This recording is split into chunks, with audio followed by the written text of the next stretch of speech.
how do you get people more deeply connected with your universe? We're trying to make it innovative, we're trying to make it accessible, and by introducing story and a narrative thread through the whole Infinity multiplayer experience is something that we really wanted to put a lot of attention and detail into.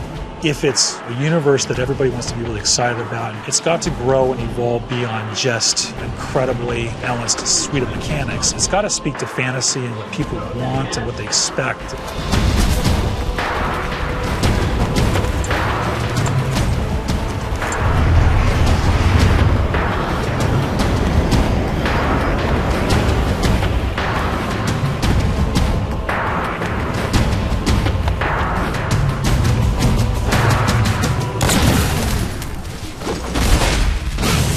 Something we really wanted to do with Halo 4 was to bring a new perspective to Halo multiplayer.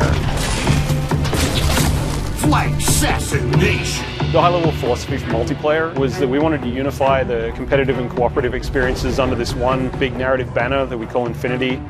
The Infinity is a UNSC ship that is home to the Spartan 4 program.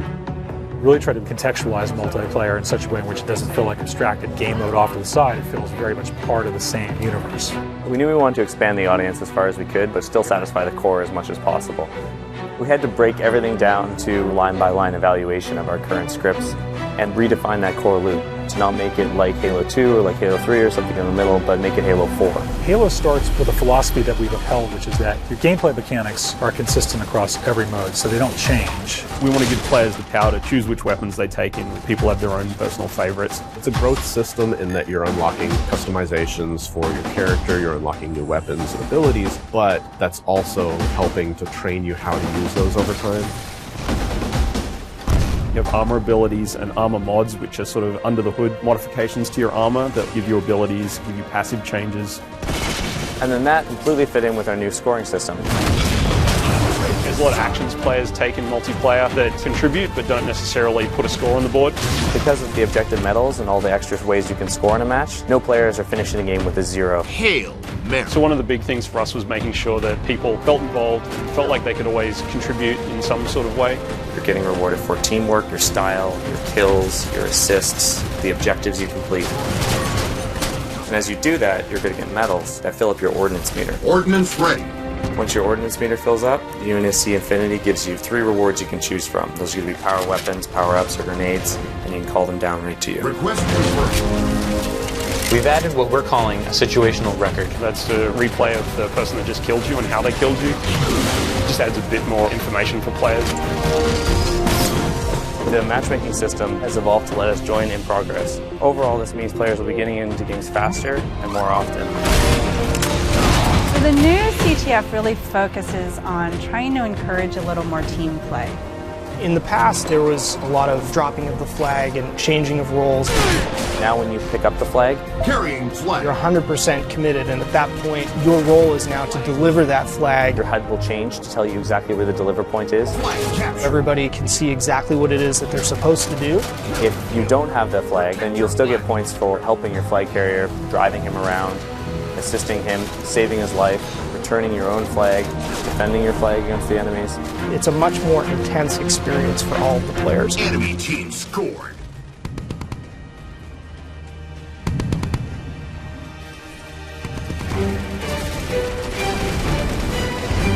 Probably the biggest focal change is that we're trying to build more vehicle-friendly maps, and then to go with that we've got a new mode called Dominion. Dominion is everything we loved about big team battle mixed with objective-based gameplay. You have lots of vehicles, big power weapons, large maps, but now there's bases. As you reinforce the bases, then shields will come up, or you'll be able to activate turrets to kind of reinforce those locations. It's kind of like territories, but with a little bit more of a twist. Territory control. One of the biggest challenges was trying to get vehicle and infantry play to work really well on a large map that had a lot of interior space. In Longbow, for example, all the bases in Dominion are fully thought out features in the map, and that really lets you get that break-in and defend gameplay. The idea was to try and make sure that the team started here or here. The paths that they could take in between involved great pinch points, places where the vehicles would automatically run into each other and jump over each other.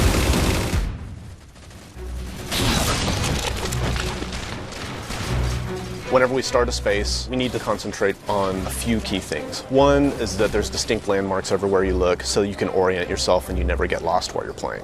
Two is that whenever you're moving from location to location, if you're jumping across a gap, that none of those jumps feel frustrating. So, for instance, floods are a replacement for infection, and players have higher jump height. Infected. We needed to make sure that we could make a map that you're always going to hit your target, you're always going to be able to move around smoothly. Flood is a spiritual successor to Infection. We knew how popular this mode was, we knew it had a lot to live up to, so we didn't want it to just be a Slayer variant anymore. The ground up, it's a new script, it's its own mode now. And now when you're Flood, you get this new character model, you get a big claw, which you can completely slice the survivors in half with. If you look at the model, there's a set of fingers gripping the top of it. The idea being it's kind of been an explosive growth. As soon as they get infected, it just kind of pops out of them. There's like little teeth inside now. In addition to all of the new elements that we're adding to Halo 4 multiplayer, we're bringing back and improving a bunch of old favorites. We're bringing back King of the Hill and Oddball. With Oddball, we also wanted to incorporate all the elements of our new scoring system. We were looking for ways to make it a team-based experience like never before. Instead of just running away and hiding, now players get points for passing, catching, intercepting the ball. It completely changed the landscape. We're working with Certain Affinity to build content for multiplayer. It's a pretty huge undertaking. Certain Affinity has been a great partner to 343 for many years. They worked with us on the Defiant Map Pack and Halo Anniversary. For Halo 4, they helped us with a bunch of multiplayer and Forge maps. And one of those maps will have a Griffball core in it. Gain the lead. Forge is our toolset that allows players to customize their own levels. So we give multiple spaces that each have unique components that you can kind of mix and match to make your own layouts. We felt like a previous permutation of Forge wasn't necessarily the most accessible. The biggest thing for us was trying to increase the speed at which you can build things. We have a lot of new components. First is a magnet system, which makes it easier to line up pieces to each other. You see these little guys over here. These are hand-placed magnet points. Based on these points, you toggle it in the game and you can actually snap pieces together. Another thing that we have is the duplicate object tool. So if someone has a crazy idea, you can just place something. Oh, I have a mongoose. I can make 6 more of those. Whenever you exit your editing mode, you'll end up seeing shadows cast on the pieces that you placed. I can place a block sort of anywhere I want, and they'll just sit there. There'll be no shadow on the ground. It'll look kind of like it's floating, even though it's actually quite close to the ground. But then if I turn the lighting on, boom, you instantly get a shadow there. There's going to be things out there where we just end up scratching our heads being like, how did someone do that?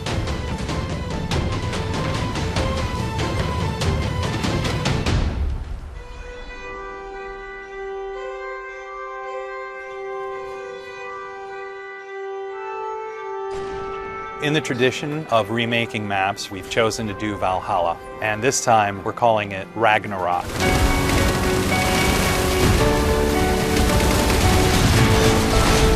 It is almost identical to the original layout of Valhalla. We fine-tuned things for jetpack and things like that. But the biggest change to this map is the addition of the Mantis. Mantis is probably the biggest new sandbox toy we have this time around. When you walk up to it, you'll see it sitting on the floor, and so you hop in this hatch in the back. On its right hand, it's got an enormous UNSC chain gun, and then on the left side, it's got a 5-canister rocket pod. You can use both weapons at the same time, and the rocket pod itself, you can charge up and actually fire all 5 rockets at once.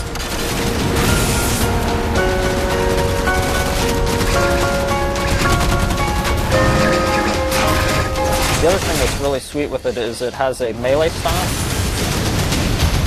This is probably the most powerful vehicle in a Halo game since like the Scorpion or Banshee. We knew from the start that if we're going to put this in campaign, we have to bring a multiplayer. What better toy do I want to use the Battlefield in the back?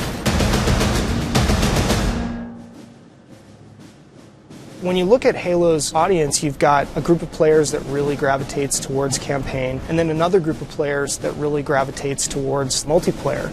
The idea of knitting together the narrative and this gameplay experience was the genesis of where Spartan Ops came from. The narrative thread through Spartan Ops is absolutely huge. 6 months after the events of campaign are over, the crew of the Infinity is going down to investigate Requiem. Some of the old hands here know what you're in for. The rest of you, you're due an education. Each week you have a new episode of a series that's continuing to tell this evolving story.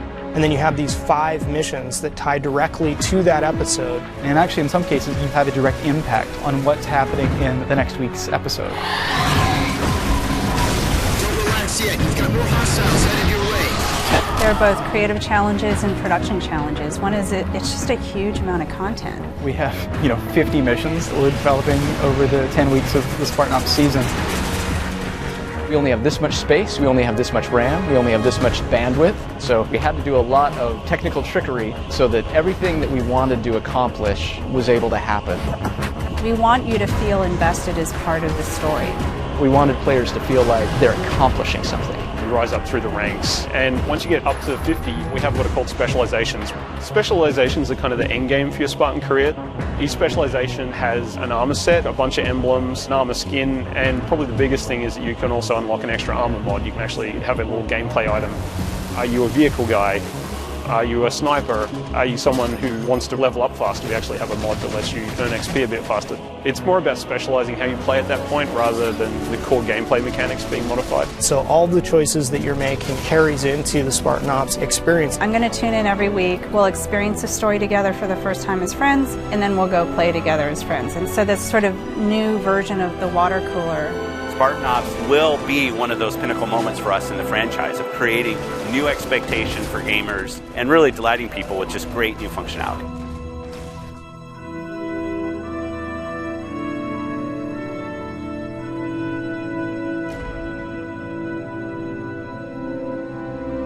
We're seeing just kind of the tip of the spear. Going where we want to go in the next steps is only made possible by building absolute confidence. A hero is someone who takes action even though they have something to lose.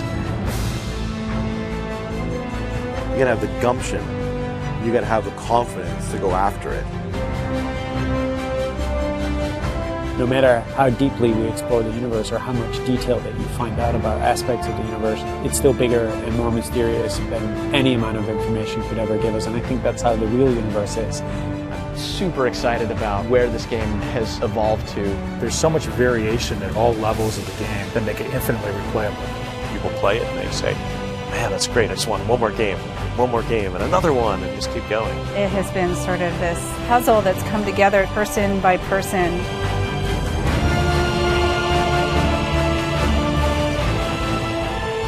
To me, that's the most fun thing, is seeing people play it, enjoy it, and have fun. And it just started with that single spark, that single sentence from one designer to another.